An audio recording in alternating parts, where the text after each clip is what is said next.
Welcome back guys. सो आज मैं explain करने जा रहा हूँ सोलो लेवलिंग सीजन 2 का एपिसोड 12। शुरुआत में हमें कैमरामैन को दिखाया जाता है जिसकी हालत बहुत ज़्यादा फटी हुई होती है क्योंकि उसके सामने होती है आंट्स और एक आंट उस पर अटैक करने वाली होती है। तभी वहाँ पर से इग्रेस आकर उसे बचा लेता है। वहाँ से सीन शिफ्ट हो जाता है जहाँ मीडिया वालों की हालत और भी ज़्यादा खराब हो रही होती है।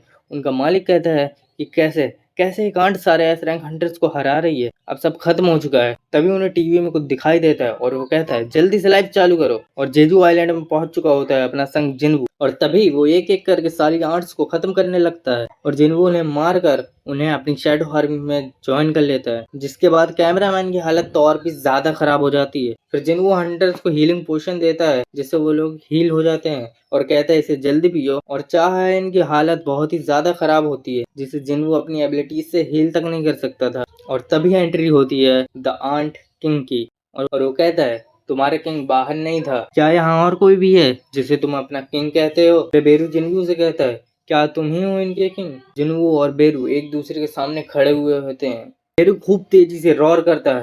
सीन शिफ्ट हो जाता है लोगों की तरफ जिनका लाइव ब्रॉडकास्ट बंद हो चुका है। उन्हें खबर मिलती है जेजू आइलैंड में एक और नया हंटर आ चुका है। लाइव ब्रॉडकास्ट को फिर से चालू कर दिया जाता है और जिन्वू की मॉम को भी दिखाया जाता है जिनका अचानक से टीवी बंद हो गया था और वो पूछती हैं जिन्वू कहाँ है? और जिन्हा अपने डेस्क में बैठकर देखती है कि जिन्वू लाइव में आ रहा है और तभी सब लोग शॉक हो जाते हैं और खुश भी हो जाते हैं। तभी बेरू जिन्वू के ऊपर अटैक करता है और बाकी हंटर्स कहते हैं कि एक मेड टाइप हंटर को कभी भी दुश्मन के इतने क्लोज नहीं जाना चाहिए। जब वहां से धूल हटती है तो सभी लोग शॉक हो जाते हैं क्योंकि जिन्वू वहां का वैसे ही वैसे खड़ा था। और तभी जिन्वू बेरू को एक जोरदार पंच मारता है जिससे बेरू बहुत दूर जाके गिरता है और सभी लोग शॉक हो जाते हैं क्या ये एक मेड टाइप हंटर ही है? तो बेरू उतनी तेजी से वापस आ जाता है जितनी तेजी से वो गया था और जिन्वू को पता चल जाता है कि इसकी बॉडी के ऊपर एक शील्ड है। और फिर बेरू और जिन्वू एक दूसरे को बजाना चालू कर देते हैं और कैमरामैन की तो बहुत बुरी तरह से फट चुकी थी। तो मुझे एक बात नहीं समझ में आ रही है कि एस रैंक हंटर्स की हालत इतनी खराब हो चुकी है और कैमरामैन कैसे अभी तक जिंदा है?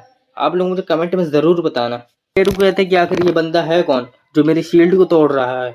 एक पंच मारता है और बेरू पॉइजन अटैक करता है जो जिन्वू की गाल में जाकर लग जाता है और बेरू कहता है तुमने कोशिश की लेकिन अब मरो। फिर जिन्वू बेरू का एक हाथ पकड़कर उसे एक पंच मारते हैं जिससे वो जमीन में जाकर चिपक जाता है और फिर जिन्वू कहता है मुझे इसे जल्द से जल्द खत्म करना होगा। तभी जिन्वू उड़ के एक लात मारता है और सब लोग कहते हैं कि वो आंट कहाँ गया और बेरू ऊपर होता है और सोचता है कि आखिर ये पॉइजन से कैसे बच गया। और बेरू कहता है मैं इसे स्ट्रेंथ में नहीं हरा सकता, मुझे अपना फोकस स्पीड बढ़ाने में करना चाहिए। और बेरू कहता है अब खेलने का टाइम खत्म। और फिर बेरू फुल स्पीड से जिन्वू के ऊपर अटैक करता है जिसे जिन्वू ने आराम से डॉच कर लिया था। फिर जिन्वू घुमा के मारता है जिसे बेरू ब्लॉक कर लेता है और बेरू और जिन्वू स्पीड के साथ एक दूसरे के साथ पीछे पड़ जाते हैं और बेरू कहता है ये इम्पॉसिबल है, ये इतनी तेज कैसे है? और जिन्वू कहता है ये आंट डीमन किंग जितना पावरफुल है और मेरे पास एक पावरफुल वेपन भी है और मैंने इस आंट की शील्ड में काफी ज्यादा डैमेज पहुंचा चुका हूँ और अब बस मेरे पास यही मौका है इसे खत्म करने का। और ये कहकर जिन्वू बेरू को पकड़कर कई सारे स्लैशेस मार देता है। फिर बेरू खूब तेजी से रोर करता है जिससे उसकी आंट आर्मी आ जाती है और संग जिन्वू भी अपनी शैडो आर्मी को बुला लेता है जिसके बाद उन दोनों के बीच में एक युद्ध छिड़ जाता है। और जिन्वू कहता है अगर तुमने किसी भी इंसान को तकलीफ पहुंचाई तो मैं तुम्हें दोबारा सबन नहीं करूंगा। और टस्क ने अपनी फायर से सभी चीटियों को जला दिया था